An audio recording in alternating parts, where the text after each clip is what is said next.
Yeah, we didn't get him a ton of run support, but we at least got it for him quickly. So he actually got to pitch with a lead for once. He was really competitive out there today. He was really good. Had a lot of balls roll through holes on him, but managed to stay away from the big inning by making the big pitch. I thought he pulled out the slow curveball a couple times for some key punch outs that we hadn't really seen that much this year. I think he was down about 65 miles an hour, which has to be a drastic change of pace for. I think he got Story with it, and can't remember who else he got with it, but they were big pitches. Another impressive performance from the bullpen as well. Incredibly effective. Yeah, it's turning into a really nice 7th, 8th, 9th combo, and we obviously ran Buchter back out there for the first out of the 8th inning. It was just a good matchup with Cargo, and felt good about that with his high fastball kind of playing nicely in that situation. Maurer came out and got two really tough hitters out as well, and Rodney did his thing. So it's a nice ending to a tight ball game. What kind of role did you envision for Buchter heading into the season?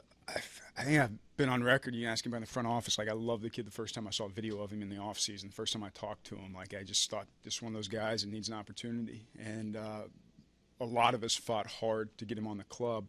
Didn't see him in the 7th inning right out of the chute. You just don't typically anoint somebody that role that's never really pitched in the big leagues but one inning for the Braves a couple years ago. So he's pitched himself into that role. And you got a lot. We collectively have a lot of faith. Left-hander, right-hander at this point in time. It's just hand him the ball and let him do his thing. Is it no coincidence that the bullpen's kind of recent turnaround comes when the starters are throwing 6, 7 innings a night? Yeah, it's something to do with it for sure. Because when you tax the bullpen, inevitably they start to show wear and tear, and you're asking guys out of the bullpen to get 12 to 15 outs a game. It becomes really tough. Starters have done a great job. Shields was outstanding through 6 today and got it to the guys that can slam the door for us.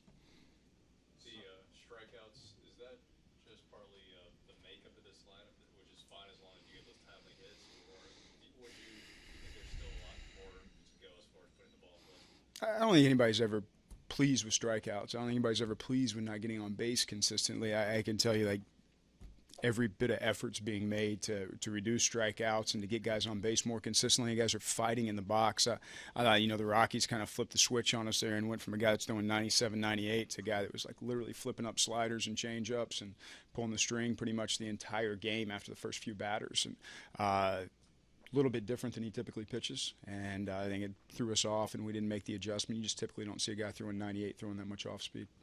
Not to be overlooked, your defense turned 3 really nice double plays in the first 4 innings that bailed Shields out a couple of times. Just comment, but Shields made the pitch to get the ground ball, but at the same time. Yeah, I think Jemile Weeks did a great job coming to get the slower roller from Parra, and that was bang bang. They even reviewed it, and we still upheld. But guys made some great turns out there. I thought you got to tip your hat to Eddie Rodriguez and Glenn Hoffman shifting Trevor Story. That's a run-scoring single.